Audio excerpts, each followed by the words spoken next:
ये सफ़र जिसकी आज हम बात कर रहे हैं, ये सफ़र हरियाणा के फतेहपुर की एक पुरानी हवेली से शुरू हुआ था और आज 172 देशों में फैले करोड़ों अरबों डॉलर के कारोबार में बदल चुका है।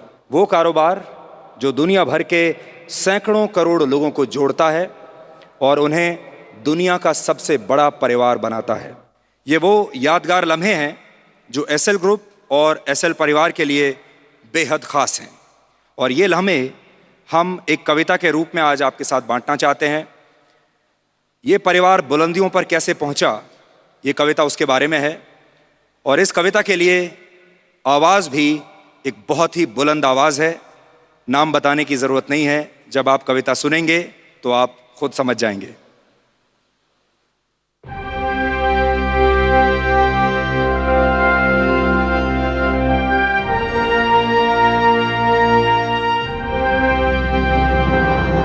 चरय वेति चलना ही तेरी नियति। चरय वेति चलना ही तेरी नियति। चल चला चल चल कि लक्ष्य तेरा दूर है हौसला चलने का तो फिर क्यों खड़ा मजबूर है। नियति का खेल है विभाजन, तेरा क्या कसूर है। चल बांध काल का चक्र पैरों में, पकड़ अब रफ्तार नई। चरय वेति चलना ही तेरी नियति।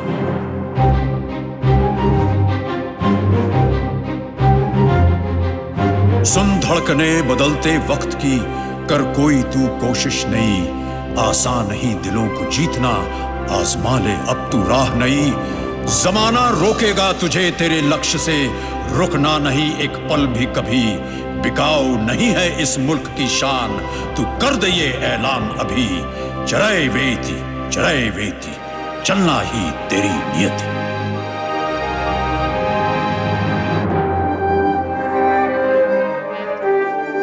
है जिस गणतंत्र का तू हासिल, स्तंभ उसके तू मजबूत कर। देश के उज्जवल भविष्य का अपने हाथों से निर्माण कर। विज्ञान के अनुसंधान पर हर पल रहे तेरी नजर। कर दे पूरी तू दुनिया की हर आकांक्षाएं नई। चरय वेति चलना ही तेरी नियति।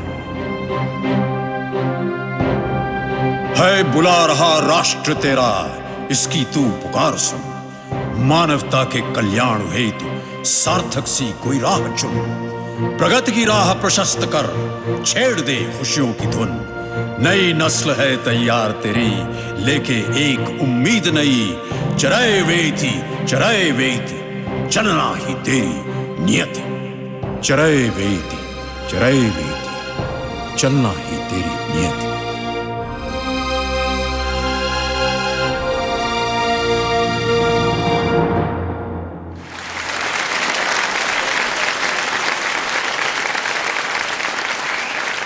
नब्बे वर्ष के इस विशाल वृक्ष की जो शाखाएं हैं, वो शाखाएं आज हमारे बीच हैं। ये शाखाएं 4 पीढ़ियों में फैली हुई हैं। इन शाखाओं ने ही इस वृक्ष को इतना मजबूत बनाकर रखा है और एक सूत्र में पिरो कर रखा है। और ये शाखाएं इस पूरे 90 वर्ष की यात्रा की गवाह रही हैं। एसएल परिवार की तीसरी, चौथी, 5वीं और 6ठी पीढ़ियां इस वक्त हमारे साथ हैं और आज आपको जोरदार तालियों के साथ इस टीम का स्वागत करना चाहिए। एसएल ग्रुप की जेन एक्स और जेन वाई, जिसने जनरेशन जी को लीड किया, वो अब आपके सामने आएगी। ये युवाओं की शक्ति और बुजुर्गों के अनुभव का अनोखा संगम है।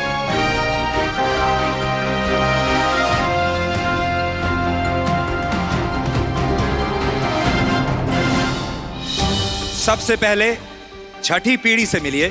सबसे छोटी पीढ़ी है। इस पीढ़ी में परंपरा, धरोहर और संस्कारों की शक्ति है। एक तरीके से आप ये भी कह सकते हैं कि ये पीढ़ी पावर्ड बाय एसएल फैमिली है। खुशकिस्मत हैं ये बच्चे जिन्होंने इस परिवार में और इस माहौल में जन्म लिया है और अब ये बच्चे भविष्य की लीडरशिप के लिए तैयार हो रहे हैं।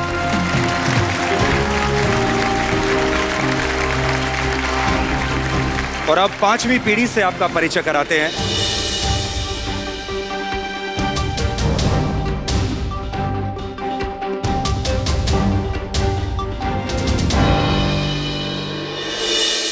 मिलिए पांचवी पीढ़ी से, वो पीढ़ी जिसने एसएल ग्रुप की परंपराओं को समझा और फिर उन्हीं परंपराओं को मजबूती से आगे बढ़ाया। आमतौर पर कोई भी व्यापार पीढ़ी दर पीढ़ी उसी रफ्तार से बढ़ता नहीं है, लेकिन एसएल ग्रुप की पांचवी पीढ़ी ने अपनी इस जिम्मेदारी को बखूबी निभाया और विरासत में जो चुनौतियां और जिम्मेदारियां उन्हें मिली उन्हें मजबूती से आगे बढ़ाया, और इसी वजह से आज एसएल ग्रुप बुलंदियों पर है।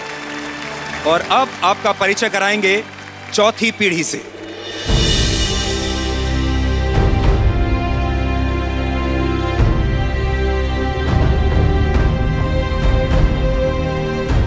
मिलिए एसएल परिवार की चौथी पीढ़ी से। ये वो पीढ़ी है जिसने आज के एसएल ग्रुप की नींव रखी, अपनी मेहनत से उसे सींचा, व्यवसाय के पुराने पड़ चुके मानकों को अपनी बुद्धि और परिश्रम से तोड़ा, व्यवसाय के नए नियम बनाए और इस देश को, इस दुनिया को नए प्रोडक्ट्स ही नहीं बल्कि नई कैटेगरीज दी और मार्केट लीडर्स बने।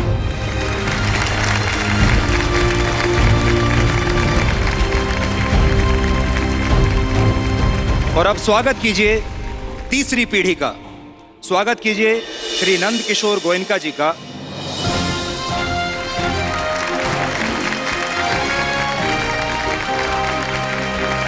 श्री नंद किशोर गोयनका जी पिता हैं, सच्चे मार्गदर्शक हैं, और एक सच्चे मार्गदर्शक की तरह इन पीढ़ियों को उन्होंने संरक्षण दिया, संस्कार दिए और आगे बढ़ने की प्रेरणा दी, जिसकी वजह से आज एसएल ग्रुप इतनी ऊंचाइयों पर पहुंच पाया। और गोयनका जी को उनके 4 पुत्र और 3 पुत्रियां इस वक्त आपके सामने लेकर मंच पर हैं।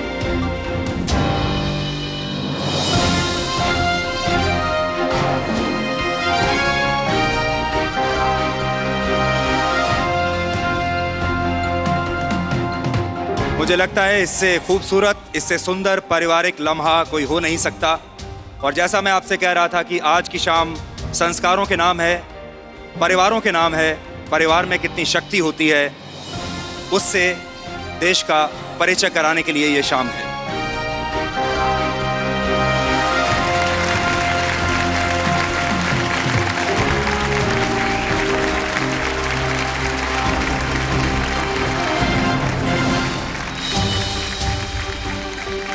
अब मैं एसएल परिवार के सदस्यों से आग्रह करूंगा कि वो अपना स्थान ग्रहण करें।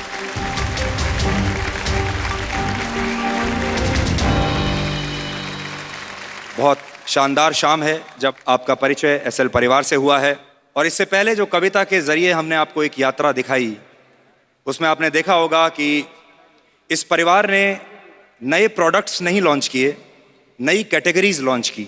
आपने देखा देश का पहला प्राइवेट सैटेलाइट टेलीविज़न लॉन्च किया, देश का पहली मीडिया कंपनी लॉन्च की जो कि विदेशों में गई, पहला privately owned news channel launch किया, सिटी केबल लॉन्च किया, डिश टीवी लॉन्च किया, उसके बाद आपको याद होगा आईसीएल लॉन्च किया जो कि 2020 क्रिकेट में भारत का पहला अनुभव था। जितनी चीज़ें इस परिवार ने की हैं वो एक, आप कह सकते हैं कि एक जो विजनरी फैमिली है, जो आगे से 10 साल या 20 साल के भविष्य के बारे में सोच सकते हैं, ऐसा नेतृत्व इस परिवार ने इस देश को दिया है, इस कंपनी को दिया है।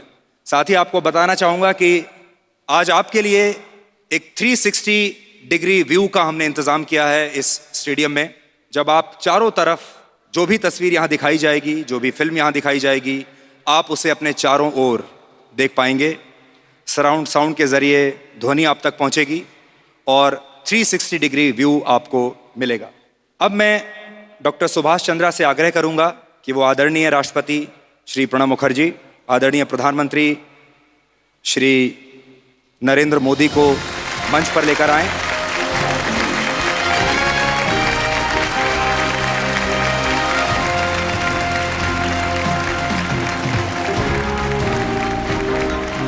इसके साथ ही मैं श्री लक्ष्मी नारायण गोयल जी से गुजारिश करूंगा कि वो माननीय राष्ट्रपति जी का स्वागत करें।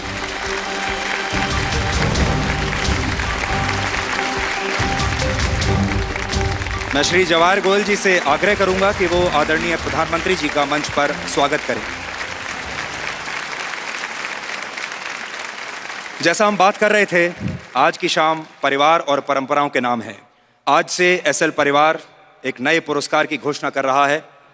एसएल परिवार की तरह इस देश में और भी कई ऐसे परिवार होंगे जो पिछली 4 या 5 या उससे भी अधिक पीढ़ियों से अपने पारिवारिक व्यवसाय में होंगे और उनका पारिवारिक व्यवसाय भी एसएल ग्रुप की ही तरह लगातार बढ़ रहा होगा, फल फूल रहा होगा।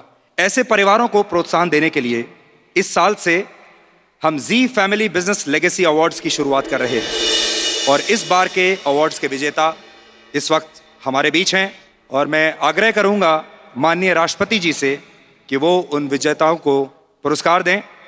सबसे पहले बुलाना चाहूंगा doctor Anand C Burman, chairman Dabur India limited.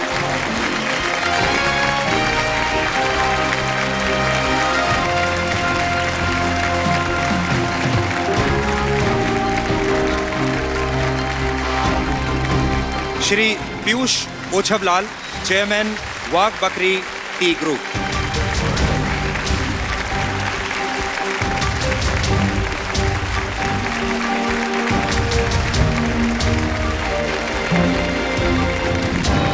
Shri Murtaza Khorakiwala, managing director Wockhardt limited.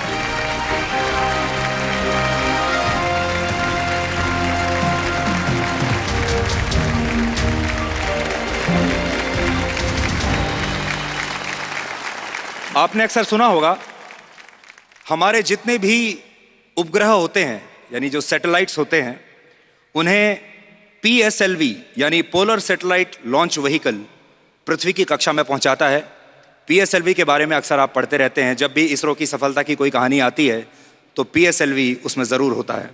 ठीक इसी तरह एसएल ग्रुप में भी हमारा खुद का एक लॉन्च व्हीकल है और उस लॉन्च व्हीकल का नाम है डॉक्टर सुभाष चंद्रा, जिन्हें हम DSC भी कहते हैं।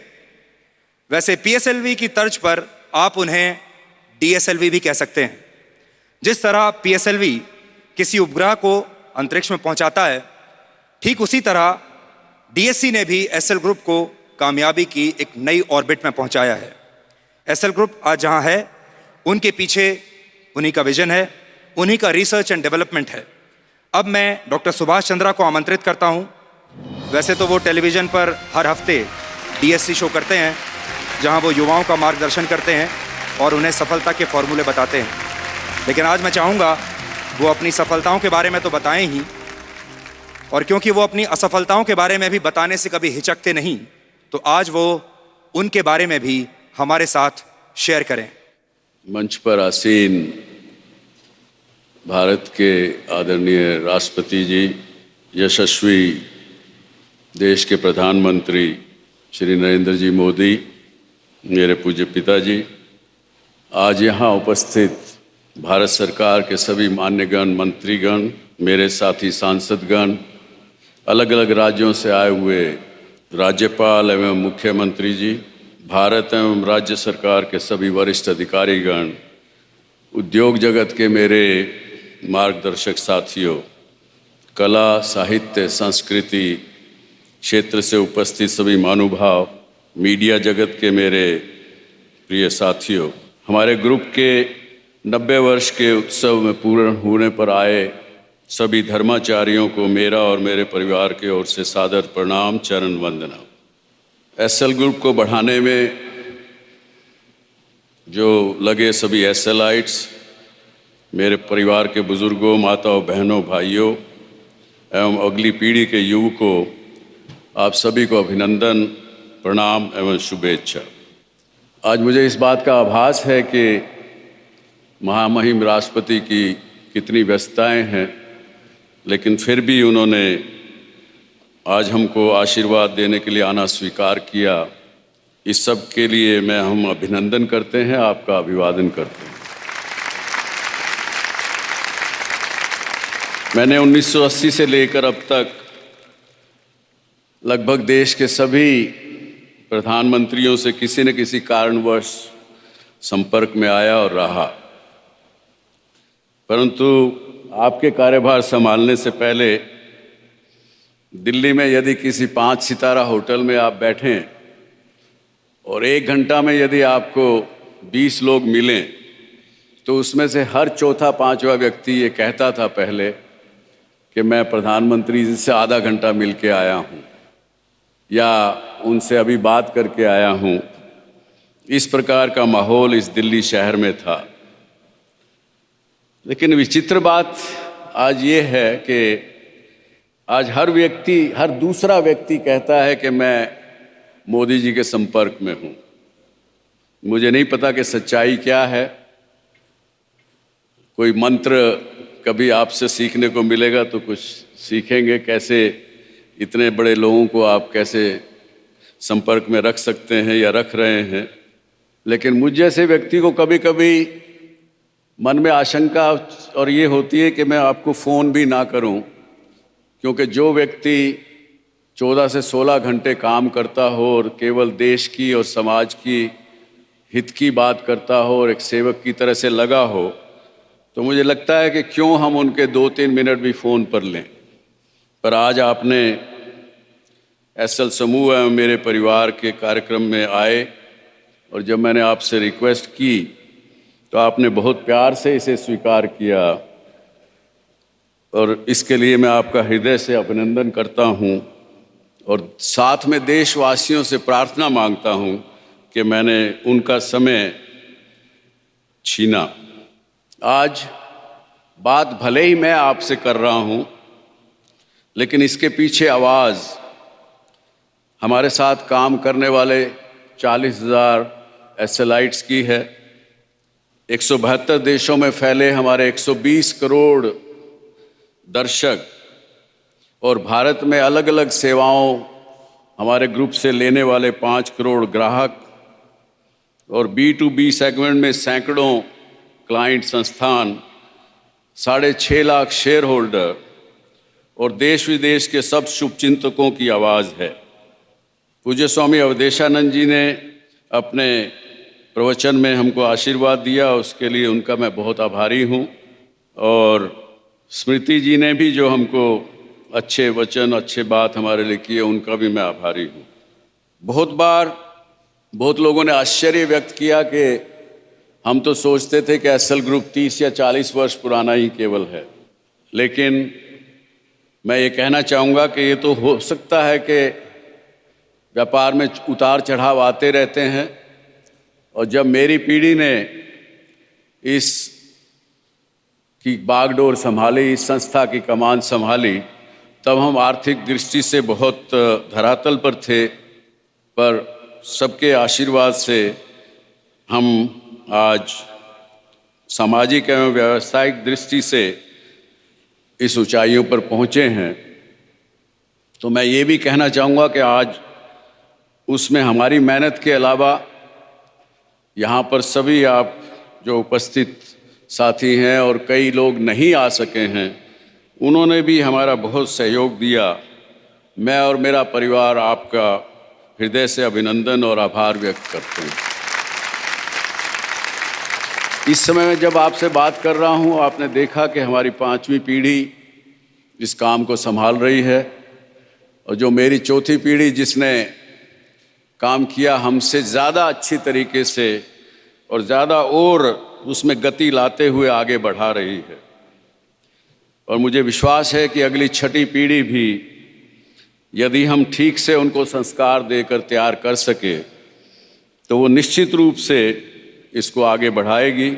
और जो उतार चढ़ाव हमने अपने लाइफ में लगभग 5 बार देखे, भगवान से प्रार्थना करूंगा कि उनको वो ना देखने को मिले और यदि उनको मिले भी तो बिना घबराए उससे कुछ न कुछ सीख लेते हुए आगे बढ़ते रहें, ऐसी मेरी ईश्वर से प्रार्थना। इस देश में हम लोगों ने बहुत से प्रोजेक्ट एज ए पायनियर पहली बार किए और उनको सफल बनाया। तो उसके पीछे मेरे दादा स्वर्गीय जगन्नाथ जी गोयनका की जो सीख थी, एक तो ये कि मुश्किलों से नहीं डरना और दूसरा कि अपने वचन और ईमानदारी पर कायम रहना, ये बहुत बड़े कारण रहे। इस वजह से हम 9 में से 6 प्रोजेक्ट्स को कामयाब कर चुके। जी मीडिया तो केवल उसमें से 6 में से 1 है। आपने देखा आज हमारी 90 वर्ष की यात्रा अच्छी भी थी, चुनौतियों से भरी हुई भी थी, पर मैं आपको आज कहना चाहता हूं, माननीय राष्ट्रपति जी और प्रधानमंत्री जी और आप सबको, कि पिछले कुछ वर्षों से हमने जो भी नए काम शुरू किए हैं उनमें सब में प्रॉफिट तो होना चाहिए, ये भावना तो है, लेकिन साथ में देश और समाज के हित भी इसमें समाहित रहे, इसका ध्यान सभी परिकल्पनाओं में हमने रखा है। चाहे वो हमारा इंफ्रास्ट्रक्चर को बढ़ाने में भाग लेना हो, चाहे पावर सेक्टर में लास्ट माइल में वितरण के जो चैलेंजेस हैं, हमने उन चैलेंजेस को भी चैलेंज करने में कभी घबराहट नहीं महसूस की। सरकार पूरी तरह से पावर सेक्टर में ईमानदारी से प्रयासरत है, पर फिर भी जो ज़मीनी स्तर पर राजनीतिक और सामाजिक चेतना इसमें जो जागृत नहीं है, उसको करने की आवश्यकता है। इसी का कारण है कि आज भी ज़मीनी स्तर पर बिजली की चोरी रोकने पर अभी भी राजनीतिक इच्छा शक्ति नहीं बनी है। इस दिशा में हमने कुछ शहरों में काम किया है और आज मुझे खुशी है यहाँ आप सबको ये कहते हुए कि बिहार जैसे प्रांत में एक मुजफ्फरपुर शहर में जहाँ 38% डिस्ट्रीब्यूशन लॉस होते थे, उसको हम सिंगल डिजिट के करीब लाते हुए 24 घंटे वहाँ बिजली दे रहे हैं। और उस शहर के आसपास के 1200 गांवों में जो 70% लॉस होता था, उसको अभी 30% पर ला सके हैं और सेवाओं में बेहतरी भी कर सकें। बिजली वितरण के इस उपक्रम को हमारे को आशा है कि अगले 10 वर्षों में हम कम से कम 50 शहरों में और इन 50 शहरों के आसपास लगभग 20 से 25 हज़ार गाँवों में इसे ले जाएंगे, ताकि उपभोक्ता को अच्छी सेवा मिले और लॉसेस में कटौती हो।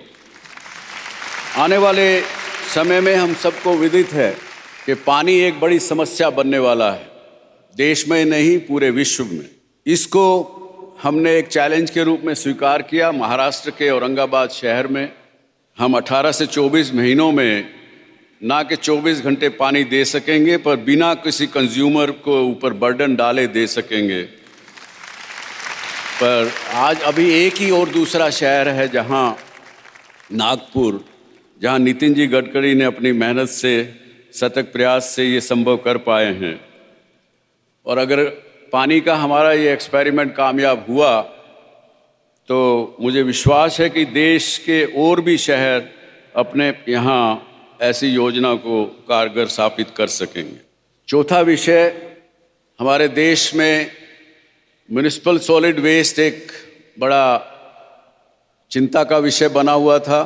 पिछले 10-12 वर्षों में उसको कई कंपनियों ने प्रयास किया कि उसको उसकी एनर्जी में कन्वर्ट करें या किसी और में करें, लेकिन कामयाब नहीं हो पाए। और मुझे ये आज बताते हुए प्रसन्नता है कि मध्य प्रदेश के जबलपुर शहर में हमने वेस्ट टू एनर्जी का एक उद्यम बड़ा सफल किया। वहाँ पर कोई भी प्रदूषण फैलाए बिना, और यदि आप उस प्लांट में जाएंगे, जैसे यहाँ बैठ के हमें जिस तरह की स्मेल आ रही है, खुशबू या जैसी भी आ रही है, वो वहाँ आप महसूस करेंगे। और माननीय प्रधानमंत्री जी की स्वच्छ भारत की जो सपना है, जो कल्पना है, उसको आगे बढ़ाते हुए हम अभी फ़िलहाल जब मैं आपसे बात कर रहा हूँ 20 शहरों में हम म्युनिसिपल कॉरपोरेशन से करार कर चुके हैं, एग्रीमेंट कर चुके हैं और वो प्रोजेक्ट इम्प्लीमेंटेशन में है। इसलिए प्रधानमंत्री जी, हमारा ये क्रम स्वच्छ भारत अभियान के सपनों में एक कारगर माइलस्टोन के रूप में स्थापित होगा, ऐसा मेरा मानना है। चौथा कार्य हमने और मेरे भाई लक्ष्मी ने हाथ में लिया है कि किस प्रकार से हम गरीबों को कम दाम में घर शेल्टर दिला सकें। उसका नाम हमने 2015 में अभी एक स्कीम लॉन्च की, आशा 2022। आशा के माने affordable shelter and houses for all. हालांकि इसमें हमें अभी इतनी सफलता तो नहीं मिली है, क्योंकि जो गरीब आदमी उस घर में जाना चाहता है उसके पास ही रोजगार ज़रूरी है, आवश्यकता है। हम इस काम में लगे हैं, जल्द ही हमारी टीम इसमें कुछ न कुछ हल निकालेगी ताकि उसको घर और रोजगार वहाँ साथ साथ मिल सके। ऐसी हमारा सपना है। अभी मैं परम आदरणीय राष्ट्रपति जी एवं देश के प्रधानमंत्री एवं आप सबकी गरिमामय उपस्थिति में हम हमारे 90 वर्ष पूरे होने पर क्या कुछ करने जा रहे हैं उसके बारे में संक्षिप्त में चर्चा करूंगा। एक पहला जो हमारा कार्य है उसकी ये भी देखें। रोज नई धूप है, रोज नई छाँव है, हम ही पूरा घर है, हम ही पूरा गांव है, हम हैं।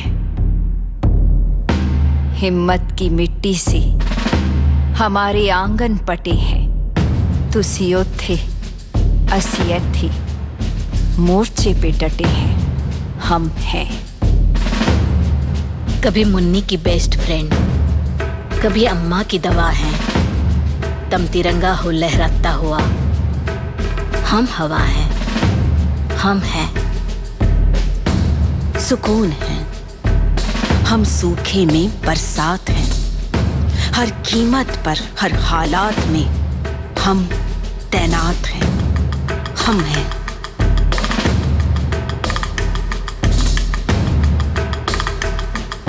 हर सांस में दम है, तूफान से ना कम है, हर सांस में दम है, तूफान से ना कम है, हर सांस में दम है, तूफान से ना कम है, हर सांस में दम है, हम हैं। तो दोस्तों, ये है हमारा आर्मी बिहाइंड आर्मी। जब हमारा जवान सीमाओं पर लड़ता है या देश के अंदर आतंकवादियों से जूझता है, तो ये महिलाएं घर में बैठकर उस जवान के माता पिता से लेकर उसकी सेवा करने से लेकर जाने क्या क्या चीज़ों से जूझती है, फिर भी मुस्कुराते हुए जब वो साल की छुट्टी पर आता है तो उसको स्वागत करती है। इसलिए हमारी संस्था ने महिलाओं को, जो आर्मी की महिलाएं हैं, देश में कुछ ऐसा वातावरण बनाएंगे, लोगों को प्रेरणा करेंगे अपने मीडिया के माध्यम से कि जिस तरह से वो जवान का आदर करते हैं उस तरह उन महिलाओं का भी थोड़ा आदर करना सीखें। इस प्रकार का प्रचार और प्रसार हम अपने मीडिया के माध्यम से करेंगे। अभी तक मैंने जो बातें की, इसके बाद ये छठा विषय इस प्रकार का है कि इस सरकार के 3 साल के कार्यकाल में आपने बहुत से जन कल्याण के कार्य और उनकी योजनाएं लोगों में बनाई, पहुंचाने का प्रयास कर रही है सरकार। इससे पहले भी बहुत सी योजनाएं थी, लेकिन आपकी जो सोच कि इन योजनाओं का लाभ, आप बार बार अपने भाषण में प्रधानमंत्री जी कहते हैं कि इन योजनाओं का लाभ जब तक अंतिम पंक्ति में खड़े हुए अंतिम व्यक्ति तक हम कैसे पहुंचाएं, इस पर काम करना है। इसके लिए मैं और मेरा परिवार आपकी सरकार को और आपको बहुत साधुवाद देते हैं और आपने इस दिशा में क्योंकि काफ़ी कदम उठाए हैं। आइए एक हम ऑडियो विजुअल इसके विषय में भी 1 मिनट का देखते हैं। अगर 70 साल बाद भी हमारे अधिकारों से अनजान हैं हम, तो आजाद नहीं हैं हम। 70 साल बाद भी अगर हमारे बच्चों को बेहतर शिक्षा की सहूलत नहीं हो, तो आजाद नहीं हैं हम। 70 साल बाद भी अगर अपने कर्तव्य पालन से अनजान हैं हम, तो आजाद नहीं हैं हम। 70 साल बाद अगर आज भी बेरोजगारी से जूझ रहे हैं हम, तो आजाद नहीं हैं हम।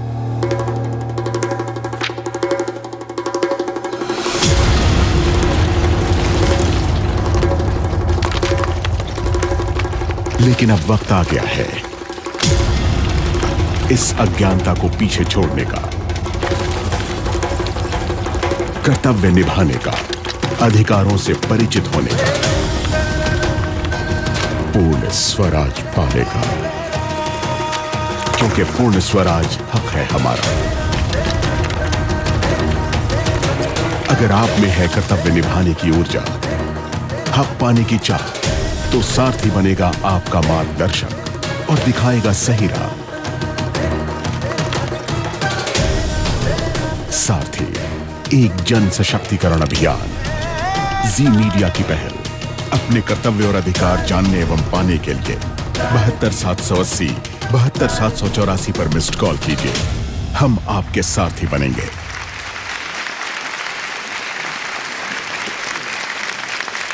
इस अंत्योदय की इस आपकी चाह में हमने भी एक पायलट के रूप में मध्य प्रदेश और छत्तीसगढ़ में 2 विषयों पर काम करने का एक पायलट आरंभ किया था। एक था कि राइट टू एजुकेशन, क्योंकि प्राइवेट स्कूलों में भी प्राइवेट स्कूल के मालिक कहिए या प्रिंसिपल कहिए, वो गरीब बच्चों को जल्दी से एडमिशन नहीं देते हैं। जब बच्चा जाता है तो उसको वो कह देते हैं कि हमारा कोटा पूरा हो गया है। एक तो वो विषय, और दूसरा अल्टरनेट लाइवलीहुड, उन लोगों को जो स्कूल से निकल चुके, पूरी शिक्षा नहीं कर पाए, उनको कैसे दें। दोनों विषय को लेकर हमने एक प्रयास पायलट के रूप में आरंभ किया, और इस पायलट की सफलता से जो हमें मिली है, उस 2 विषय से लेकर के हम 5 विषय पर ले जाना चाहते हैं। तीसरा है हेल्थ, चौथा वुमेन एम्पावरमेंट, और 5वां सोशल जस्टिस। इन 5 को लेकर हम पहले तो इन 2 ही राज्यों में पूरा करेंगे। और सारथी जो एक आप देख रहे हैं, एक याचक और जो उसका हल करने वाला है, उन दोनों के बीच की कड़ी बनने का प्रयास कर रहा है। हमारे यहाँ जब कोई चैलेंज सीकर, इनको हम बोलते हैं, जिसको समस्या का अपना समाधान चाहिए, तो सीकर और सॉल्यूशन प्रोवाइडर, देश में हमारे बहुत सी समाज सेवी संस्थाएं हैं जो कि हमारे साथ जुड़ी हैं इस काम में। तो जब वो व्यक्ति कॉल करता है तो हम दोनों को मिला देते हैं, और उसी के गांव या तालुका में वो सामाजिक सेवा संस्था काम करती हैं। तो इसको हम 4 चरणों में 2020 तक पूरे देशव्यापी इस योजना को कर पाएंगे। और अभी अगर आप 4-5 स्लाइड में इसको देखेंगे हम क्या करना चाह रहे हैं।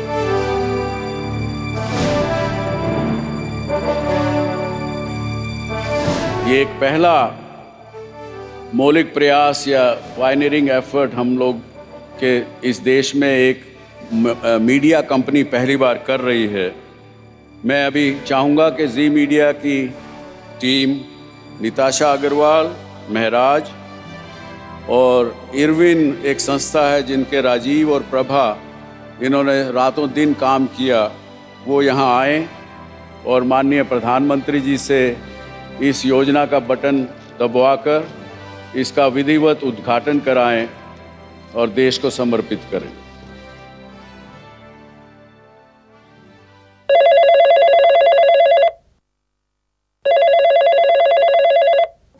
हेलो सारथी, मेरे बच्चे को पास वाले स्कूल में एडमिशन नहीं मिल रहा है, क्या आप मेरी मदद कर सकते हैं? मैंने पढ़ाई छोड़ दी है, मुझे नौकरी चाहिए। हेलो सारथी, मैं ग्रेजुएट हूँ लेकिन कहीं पे भी नौकरी नहीं मिल रही है। हेलो सारथी, मुझे स्किल ट्रेनिंग चाहिए। नमस्कार, हम सारथी से बोल रहे हैं। सारथी एक ऐसा प्लेटफॉर्म है जो जरूरतमंद लोगों को सही संस्थाओं से जोड़ने का काम करता है। जब तक आपको पूरी मदद नहीं मिल जाती, हम आपसे संपर्क बनाए रखेंगे। सारथी की कोशिश है कि देश के सभी लोगों तक पूर्ण स्वराज पहुंचे, और उसके लिए हम हर संभव मदद करते रहेंगे। धन्यवाद। सारथी, एक जन सशक्तिकरण अभियान, जी मीडिया की पहल।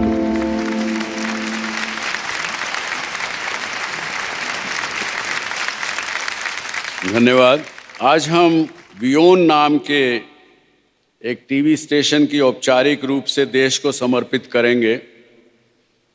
यह टीवी स्टेशन पिछले 3 महीनों से अपना टेस्ट सिग्नल तो चालू करके रखे हुए था, फिर आप कहेंगे उफ ये एक और चैनल। तो दोस्तों, ये जो आज जितने चैनल हैं उनमें से एक नहीं है। इसके पीछे हमारी जो कल्पना मैंने 12-13 वर्ष पहले सोची थी कि क्यों ना भारत का एक ऐसा अपना माध्यम हो जो पूरे विश्व में होने वाली घटनाओं का भारत पर क्या असर है उसको चिंता में करके पूरे विश्व की न्यूज़ को यहाँ पे लाए, और हमारी जो बातें हैं वो पूरे देश के मेन स्ट्रीम लोगों तक। हमारे अपने लोग तो ठीक हैं, उनके पास तो और भी हमारे न्यूज़ के चैनल विदेशों में पहुंचते हैं, हमारा भी 170 देशों में है, लेकिन हम चाहते हैं कि अमेरिका में एक अमेरिकन व्यक्ति, यूरोप में एक यूरोपियन व्यक्ति इसको देखे और इसको भारत की एक सॉफ्ट पावर की जो योजना हम लोगों के अपने मन से हमने सोची है वो पहुंच सके। और वीओन यानी आप, एक तो मायना है कि वर्ल्ड इज़ वन न्यूज़, और दूसरा ये जिस प्रकार से हम उसका उच्चारण करते हैं, we own, you own, India owns this network. और इस ऐसे कार्यक्रम को चलाने की जो योजना है ये कोई प्रॉफिट करने के लिए नहीं है, ये केवल अपने देश और समाज का सब लोगों के पास पहुंच सके इसके लिए एक योजना है। इसीलिए हमने प्राइवेट और पब्लिक सेक्टर सबसे इसमें आहुति डालने की एक प्रार्थना की है। इसको मैं 1 मिनट में प्रधानमंत्री जी और राष्ट्रपति जी के सामने देश को समर्पित करना चाहूँगा।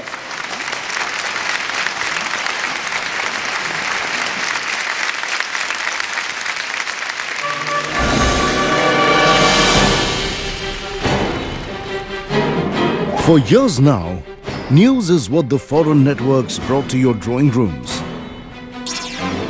News that is buried in the noise of propaganda. That comes colored with the borders it belongs to.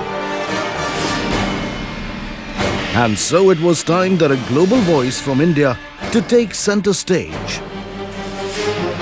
Presenting WION, World is One News. Because we truly believe that what affects the world affects us all. Londoners say they're concerned about the terror threat. This is a time when, call it Islamophobia or call it an extreme right-wing mood. Global icons chose us to go exclusive with their thoughts. This Hafiz Saeed issue is an issue in India, all right, not in United States. In Pakistan, we don't call him a terrorist. The Prime Minister of India did the right thing. And it was in that spirit of his rightness. Bölgede Hindistan bizim dostumuz. Our relationship with India is different from our relationship with China. Friendship with India is quite special. We were there when Trump took charge of the United States. They get checked in, they get registered, they get their paper ballot, move to one of those polling stations there in the back, and cast their vote for who they want. Congratulated us. It's about us. On our victory. When Britain went through the tumult of Brexit. For economy, it's the best to stay. When the ISIS was getting decimated. Right now we are exactly at the front line. This is fighting. WION is the first and only channel to report from Balochistan. Violence, bomb blasts and targeted assassinations have cut a bloody swathe through Pakistan. Hundreds of Shias are buried in this graveyard who were target killed in the city of Quetta and across Balochistan province. WION has been tracking consistently, sentencing one-time Indian naval officer and then private businessman Kulbhushan Jadhav to death.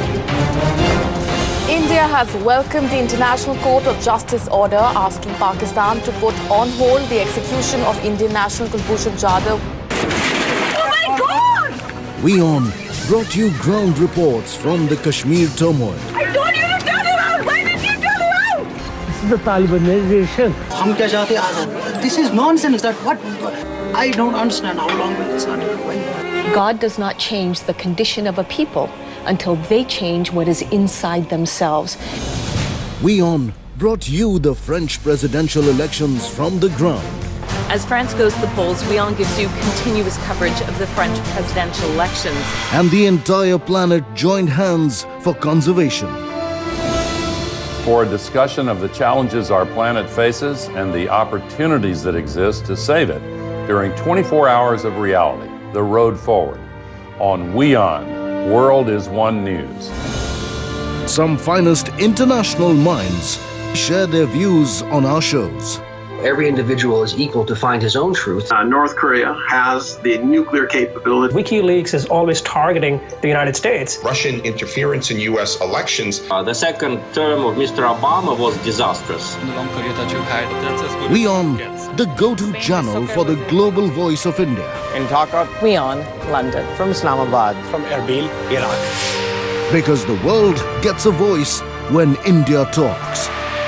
And India talks to the world through WION. Because what affects the world affects us all. WION, World is One News. धन्यवाद। ऐसे तो हमारा परिवार 90 वर्षों से और अधिक से ही समाज की, देश के काम करता आया है। कुछ कामों की आपको जानकारी भी है। एकल इत्यादि कई चीज़ें हैं, बहुत सी चीज़ें हमारे बुज़ुर्ग चाहते हैं कि हम उसकी पब्लिसिटी ना भी करें, परंतु आज एक विशेष प्रकार की संस्था DSC फाउंडेशन के रूप में आज माननीय प्रधानमंत्री जी के कर कमलों से प्रारंभ करने का मुझे सौभाग्य प्राप्त हो रहा है। मैं इस संस्था का क्या काम होगा और वो कैसे करेगी, इसको यदि संक्षिप्त में कहना चाहूँ तो ये कहूँगा कि ढूंढोगे अगर तो ही रास्ते मिलेंगे, ढूंढोगे अगर तो ही रास्ते मिलेंगे, क्योंकि मंजिलों की फितरत है कि खुद चलकर नहीं आती। तो बस इस तरह से जो भी समस्या हमारे देश के नागरिकों के, समाज के सामने पीछे अभी तक आती रही हैं या आगे आएंगी, उनको एक नई लकीर पे चलकर नया समाधान ढूंढना, और उस लकीर पर अगर लकीर पर चलेंगे तो एक का एक ही लाभ होगा, एक के सामने एक का ही लाभ मिलेगा, लेकिन इस नए रास्ते से हम 10 या 100 गुना लाभ ले सकें, इस DSC फाउंडेशन का काम उसको पहुंचाना होगा। और समाज में अपनी मुसीबतों से लड़ने की शक्ति लोगों में पैदा करनी होगी, कैपेसिटी बिल्ड करनी होगी, ये हम सबका मानना है। दोस्तों, हम सब ने आज तय किया कि अपनी संपत्ति का कुछ एक भाग हम चारों भाई प्रधानमंत्री जी के हाथों देकर इस DSC फाउंडेशन का एक फॉर्मल उद्घाटन करें। तो मैं आपसे कहना चाहूँगा कि हमारा परिवार 5000 करोड़ रुपए इस DSC फाउंडेशन को प्लेज करता है, और हमारे चारों भाई हम वो उनको समर्पित करेंगे। और ये संपत्ति की राशि DSC फाउंडेशन की जो पहली चीफ प्रोग्राम मैनेजर है उसको सौंपकर इसका विधिवत उद्घाटन करेंगे, और इसको कामयाब होने में इसका आशीर्वाद भी प्रदान करेंगे।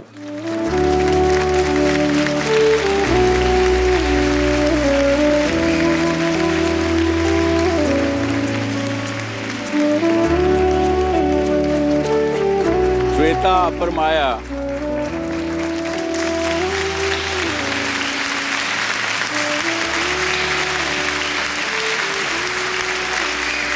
तो साथियों, यही था मेरा थोड़ा आज का लंबा भाषण हो गया, उसके लिए क्षमा, और आगे का कार्यक्रम सुधीर के हाथ। धन्यवाद।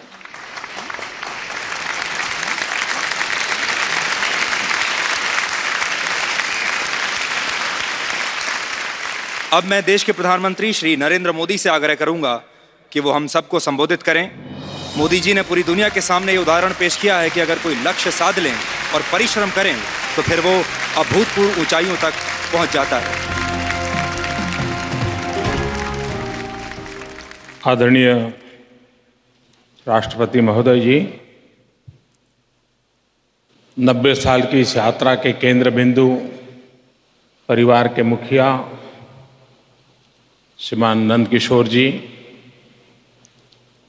डॉक्टर सुभाष चंद्रा जी और सभी उपस्थित आदरणीय महानुभाव, आज का ये कार्यक्रम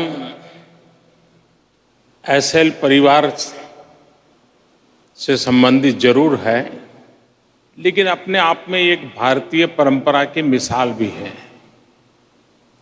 हमारे देश की विशेषता रही है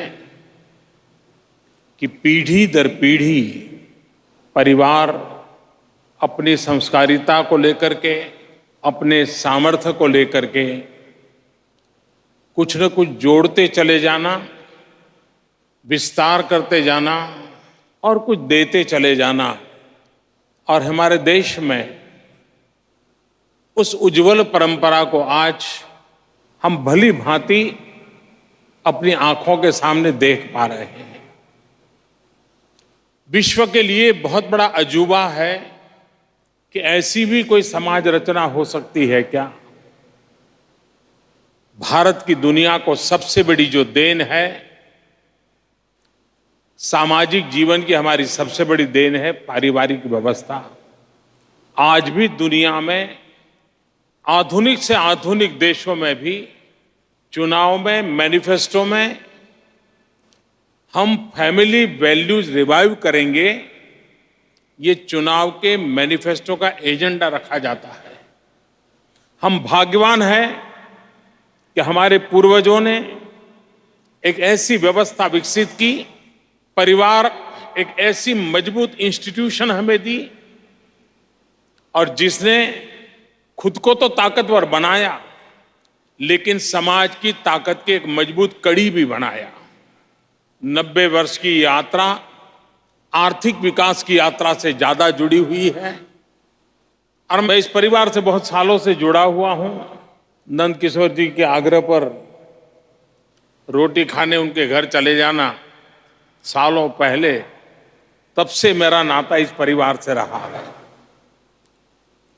और मैं कह सकता हूं कि परिवार में जो लचीलापन है, फ्लेक्सिबिलिटी है, नया करने के लिए नए विचारों के स्वागत का जो स्वभाव है। अब वो एक जमाना है जब दाल और चावल बेचना, संकट में आए चावल में तो दाल पे चले गए, दाल से निकले तो कहीं और चले गए। हर संकट को अवसर में पलटने का प्रयास करना। और कोई सोच सकता है कि सॉइल से लेकर के सैटेलाइट तक अपने आप को विस्तार कर देना। आज भी आपने देखा होगा, उन्होंने अपनी पूरी ताकत, जो नया विजन दिया है, जिसको मैं कहूं तो एक सोशल एंटरप्रेन्योर के रूप में अपने आप को प्रस्तुत किया है। और ये बात बनिया ही समझ सकता है कि इसमें भी कमाई होती है। कभी हमारे पूर्वज थे, पानी का संकट होता तो परब बनाते थे। अब नई पीढ़ी है, पानी का संकट है तो उसका व्यापार भी बनाया जा सकता है। सरकार ने पानी को लेकर के पर drop more crop mission mode में काम लिया है। मुझे विश्वास है कि जिस काम में एसएल ग्रुप ने रुचि दिखाई है, वो उसमें जरूर सफलता पाएंगे। प्राकृतिक संसाधनों का संकट हम भली भांति देख रहे हैं और ऐसे समय उसको वैज्ञानिक तरीके से अगर हम एड्रेस करेंगे तो परमात्मा ने हमारी आवश्यकताओं की पूर्ति के लिए सब कुछ दिया है। आवश्यकता है कि हम उसको भली भांति मैनेज करना सीखें, संवारना सीखें, सदुपयोग करना सीखें। वेस्ट अपने आप में एक वेल्थ है। जब तक हमने वेस्ट को वेस्ट माना, हमने अपनी अमानत खो दी। अब जागरूकता आई है वेस्ट को वेल्थ में कन्वर्ट करने की, और इसीलिए कूड़े कचरे से भी कंचन बनाया जा सकता है। और सोशल एंटरप्रेन्योरशिप का ये भी एक तकाजा है कि जब स्वच्छ भारत अभियान चल रहा है तो उसमें बहुत बड़ी बिजनेस एलिमेंट भी बहुत बड़ा है, और बहुत बड़ी मात्रा में युवा सोशल एंटरप्रेन्योर के रूप में वेस्ट से वेल्थ क्रिएट करने की दुनिया में आ रहे हैं। एसएल ग्रुप ने भी उस दिशा में नई योजनाएं लेकर के आ रहे हैं। मैं उनका स्वागत करता हूं, और मुझे विश्वास है उनके प्रयासों से समाज जीवन को भी बहुत बड़ा लाभ मिलेगा। आज 2 नई योजनाओं का आरंभ हुआ है। एक है सारथी और दूसरा है डीएससी फाउंडेशन। दोनों में इस परिवार के संस्कारों की पहचान है। मैंने नंद किशोर जी को बहुत निकट से देखा है अमरोहा में। अग्रसेन संस्थान के लिए किस प्रकार से वो जुटे रहते थे। वहां अस्पताल बनाना हो, मेडिकल कॉलेज बनाना हो, वहां शिक्षा की व्यवस्थाएं करना हो, और उसी संस्कार के दर्शन इस सारथी में भी नजर आ रहे हैं, ये डीएससी फाउंडेशन में भी नजर आ रहे हैं। सारथी अपने आप में साथी भी है। हमारे देश में अधिकारों के लिए तो हमने बहुत कुछ किया है। हर किसी को अधिकारों के लिए जागरूक किया है, अधिकारों के लिए संघर्ष करने के लिए प्रेरित किया है। अधिकार के नाम पर अच्छी अच्छी सरकारों को ऊपर नीचे करने के लिए बड़े बड़े रोल अदा किए गए हैं। लेकिन आजादी के बाद कर्तव्य भाव जितनी मात्रा में जगाना चाहिए था, उसमें हम कम पड़े। इस सारथी के माध्यम से अधिकारों की पूर्ति कैसे हो, कर्तव्य की अनुभूति कैसे हो, और कर्तव्य का दायित्व निभाने का प्रयास कैसा हो, उसका एक अच्छा सा जुड़ाव उसके अंदर नजर आ रहा है। मैं इस कल्पना के लिए आपको बधाई देता हूं, और मुझे विश्वास है कि समाज के उन लोगों की आवश्यकताओं की पूर्ति में टेक्नोलॉजी के उपयोग से लोगों की सहायता करने का एक बहुत बड़ा काम इसके द्वारा होगा। आज परिवार ने अपनी कमाई में से करीब 5,000 करोड़ रुपए का फाउंडेशन चारों भाइयों ने सामाजिक काम के लिए देने का तय किया है, और तरीका बड़ा अच्छा है। ये दान दक्षिणा वाला नहीं है, लेकिन जो कुछ करना चाहता है, साहस करना चाहता है, स्टार्टअप की दुनिया में जाना चाहता है, स्वयं 4 लोगों को रोजगार देने के लिए कुछ सोच रहा है, अगर उसको आर्थिक व्यवस्था की आवश्यकता है तो उस फाउंडेशन से मिलेगी।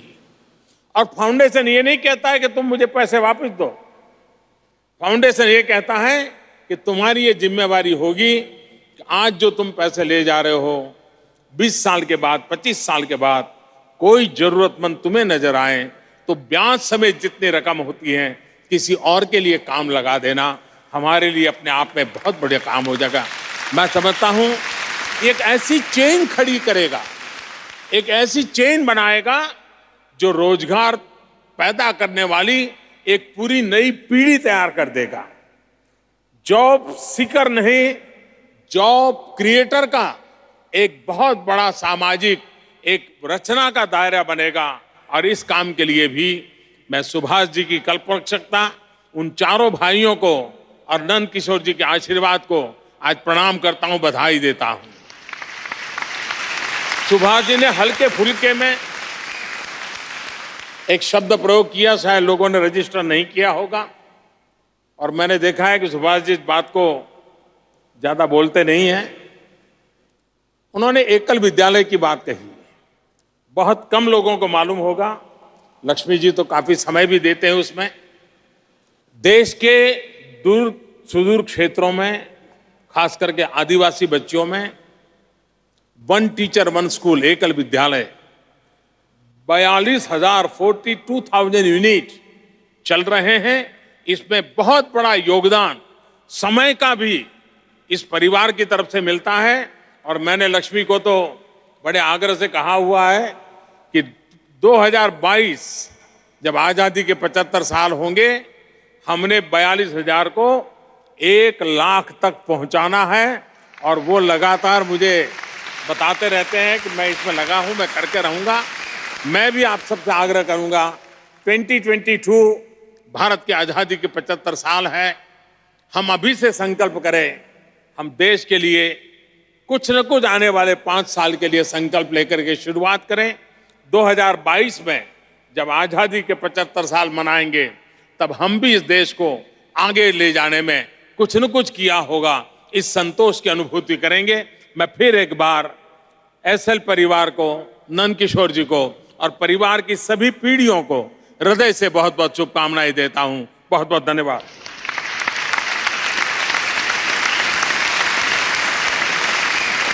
आपका बहुत बहुत धन्यवाद प्रधानमंत्री जी। और अब मैं आदरणीय राष्ट्रपति जी से आग्रह करूंगा कि वो हमें संबोधित करें और अपने विचार हमारे साथ बांटें।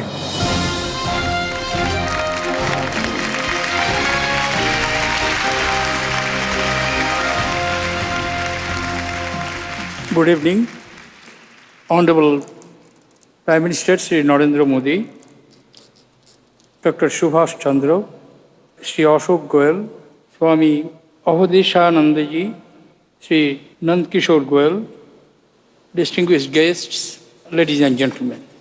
At the outset, I would like to congratulate the SL Group for its successful 90 years journey.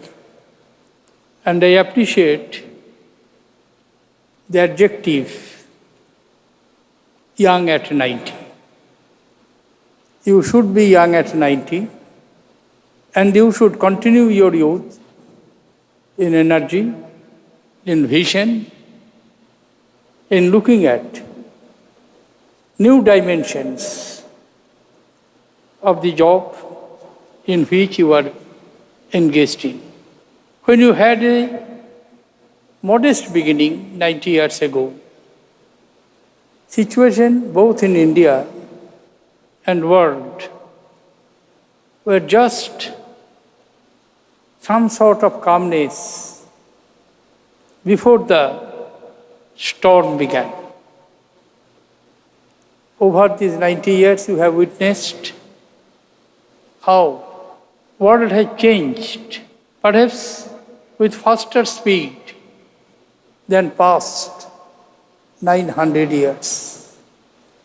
Technology in all respects have brought out major changes in the lives of all persons, irrespective where, how, what situation they are living.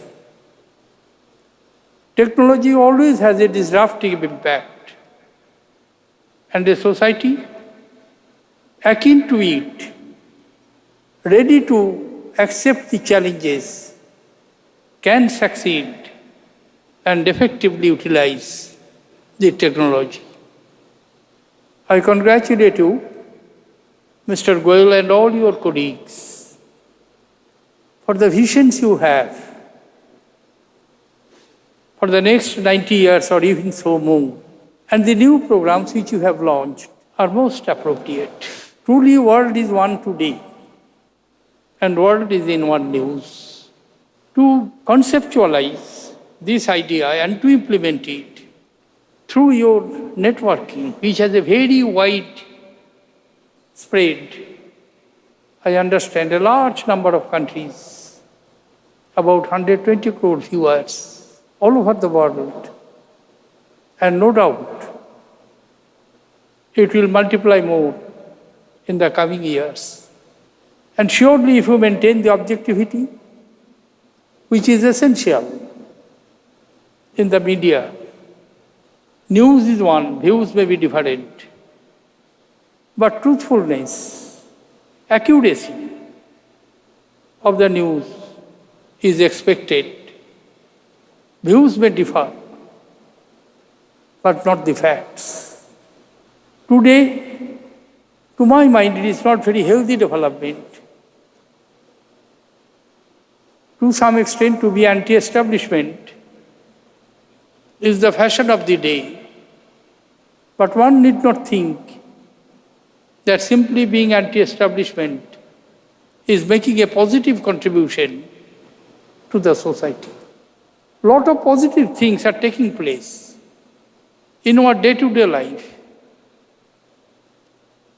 In my own experience of the last 5 years in Rashtrapati Bhavan, and when I started the annual Innovation Festival, I wondered how many young talents we could find out, recognize, and what practical solutions to the daily life problems they are bringing out in their surroundings, in their situations.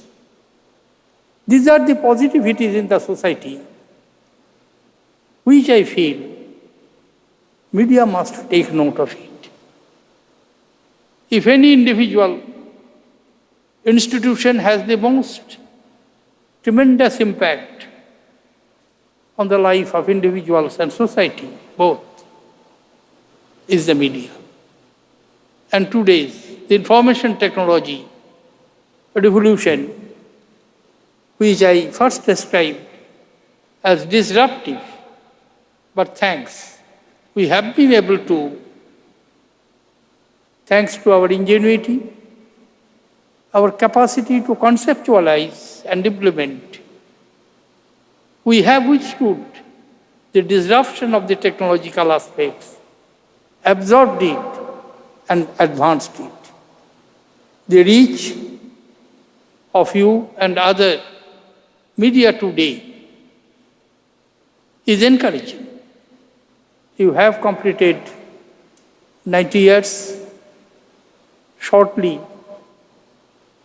you will be reaching 100 years. My advance best wishes to all of you. But I would expect, and with that, I will end my observations. Remain young at 100 and remain young ever. Thank you, ladies and gentlemen. Jai Hind.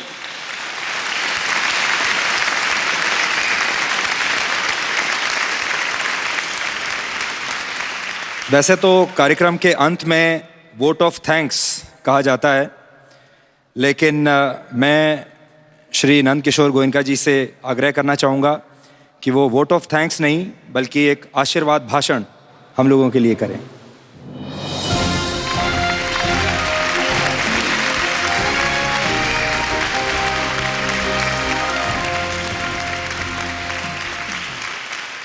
परम आदरणीय श्री राष्ट्रपति जी महोदय, परम आदरणीय श्री प्रधानमंत्री जी श्री नरेंद्र मोदी जी, आप लोगों का हमारे बीच में उपस्थित होने के लिए बहुत बहुत धन्यवाद। राष्ट्रपति जी, प्रधानमंत्री जी, आपने मेरे परिवार के लिए आशीर्वचन दिए और शुभकामनाएं दी, इसलिए मैं आपको विशेष तौर पर धन्यवाद देता हूं। प्रधानमंत्री जी श्री मोदी जी, आपने बहुत सी पुरानी बातों को याद किया तथा परिवार के बारे में जो बात कही, मेरे लिए ये एक भावनात्मक विषय रहा। मैं परमात्मा से प्रार्थना करता हूं कि आप देश को ऐसे ही नई दिशा देते रहें और राष्ट्र निर्माण करते रहें। पूज्य स्वामी अवधेशानंद जी, मैं हृदय की गहराई से आपका आभार व्यक्त करता हूं। आप और आपके गुरुजी सदा ही हमारा मार्गदर्शन करते रहे हैं। आप सभी महानुभाव जो देश विदेश से अपना कीमती समय निकालकर यहाँ आए और मेरे परिवार के 90 वर्ष पूरे होने की खुशी में शामिल हुए। इसके लिए मैं अपने आप को सौभाग्यशाली मानता हूँ। मैं अपनी आने वाली पीढ़ी को आशीर्वाद देते हुए कहना चाहता हूँ कि भले वो कारोबार को खूब आगे बढ़ाएं, पर इसके साथ ही देश की सेवा में भी अग्रसर रहें। यह मेरी हार्दिक इच्छा है। और विशेष तौर पर मैं गौ माता की सेवा करने के लिए मेरे पिताजी से मैंने उनके वो सेवा सारी उम्र उन्होंने से गौ माता की सेवा की और मैंने भी मेरा अधिकांश समय उसी में लगाया। सो मैं मेरे परिवार से और आप सभी सज्जनों से, बहनों से, माताओं से ये प्रार्थना करता हूँ कि गौ सेवा से बड़ी और कोई सेवा नहीं। आप सब लोग मिलकर जहाँ भी जितनी भी आप गौ माता की सेवा कर सकें करें। इतनी बात कह करके मैं आप सबका बहुत बहुत धन्यवाद। और आज बहुत दिनों के बाद हमारे प्रधानमंत्री जी के दर्शन मुझे हुए। मैं उनका यहाँ आने पर बहुत बहुत धन्यवाद। श्रीमान राष्ट्रपति जी भी यहाँ आए, उनका भी बहुत बहुत धन्यवाद करता हूँ। नमस्कार।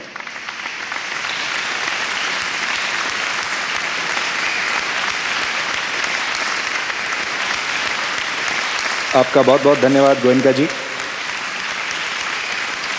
अब मैं आप सबसे प्रार्थना करना चाहता हूं कि आप राष्ट्रगान के सम्मान में खड़े हो जाएं।